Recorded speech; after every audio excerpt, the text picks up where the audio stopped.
Bangladesh is going through a significant crisis as its Prime Minister Sheikh Hasina resigned and fled the country in light of the protesters' demand for the same. Student protests against the government job quotas have resulted in the deaths of at least 400 people.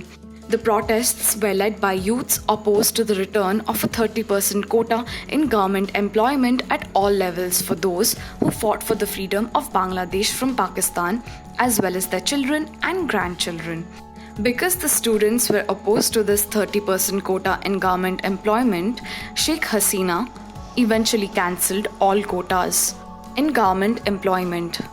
However, the students were not demanding this. Rather, they were actually demanding a more inclusive and merit-based quota system. But instead, all quotas were cancelled.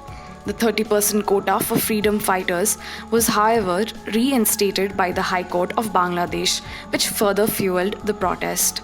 Subsequently, a shoot-on-sight order was imposed by the Hasina government, and finally, the Prime Minister equated the protesters with the descendants of Razakars, that is, mercenary collaborators of the Pakistan military, who led a brutal campaign of murder and rape, in which up to 3 million Bangladeshis were estimated to have been killed in 1971.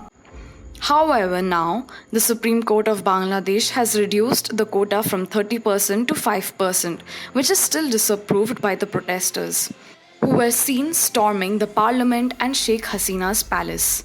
In the last couple of years, especially after pandemic, Sheikh Hasina's government has been very unpopular due to wider economic discontent, including high inflation, growing unemployment, and shrinking foreign exchange reserves, as well as deterioration in the democratic framework of the country. This brings us to the end of our video. Please like our videos, share them with your friends, and subscribe to Exact IAS on YouTube and follow us on Instagram. Thank you for watching this. I will see you in our next.